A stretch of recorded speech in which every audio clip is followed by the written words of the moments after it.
మెచ్చుకోలేదు కానీ ప్రత్యక్షత అంటే తను ఎలాంటి వాడో తను బయలుపరుచుకున్నాడు. ఆ సంఘానికి ఏమని బయలుపరుచుకున్నాడు అంటే 3వ అధ్యాయంలో ఆమేనని వాడును, నమ్మకమైన సత్యసాక్షియు, దేవుని సృష్టికి ఆదినైన వాడు చెప్పు అది. అంటే ఇలాంటి వాడును, ఆమేనని వాడును. అంటే కొన్ని విషయాలు ప్రభు ఆయనకు ఇష్టమైనవి, ఆయన అంగీకారమైన వాటిని ఏమంటాడు? ఆమేన్ అంటే జరుగునుగాక అంటాడు, కలుగునుగాక అన్నాడు. ఆదికాండం 1వ అధ్యాయంలో ఏమన్నాడు? ఆయన కలుగునుగాక కలుగునుగాక అన్నాడు.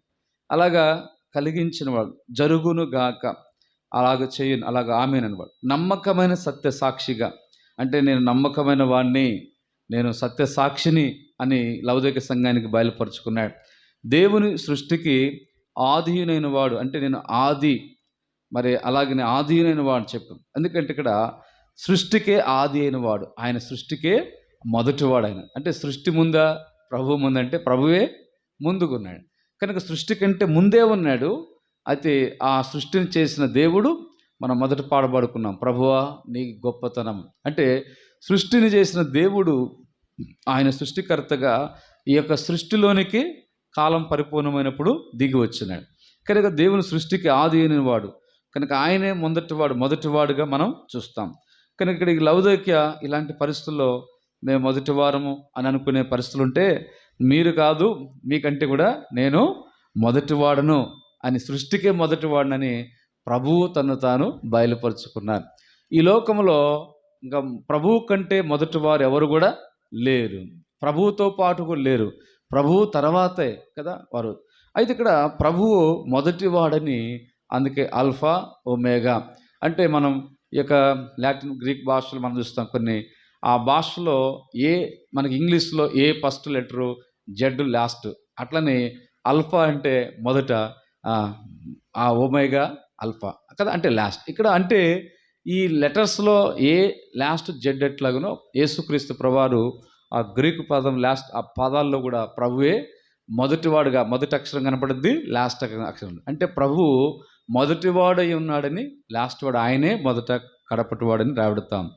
ఈ సంఘంలో ఆయన స్టార్టింగ్లోనే 15వ వచనం నుంచే ఇవన్నీ కూడా అవి చాలా హెచ్చరికలుగా ఉంటాయి. అక్కడ ఏ మెచ్చుకోలు కూడా లేదు. ఈ కాలము కూడా ఈ లౌకిక కాలానికి సంబంధించిన వారం. ఈ ప్రపంచంలో ప్రస్తుతము సార్వత్రిక సంఘం అంతా కూడా ఎట్లా ఉందంటే విచారకరమైందంటే క్రైస్తత్వము కూడా లౌకిక సంఘం అనుభవంలోకి వెళ్ళిపోయింది.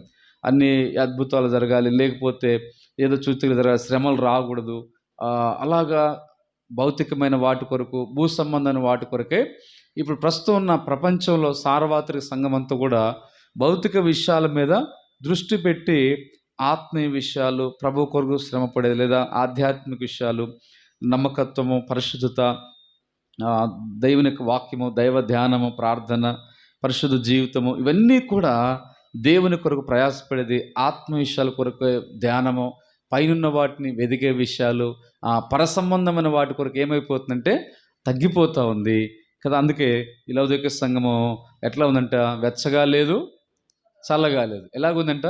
నులివెచ్చగా ఉంది. ప్రస్తుతము ఈ సంఘము అంటే ప్రపంచంలో ఉన్న సార్వత్రిక సంఘము ఈ సంఘంతో పోల్చబడతాం.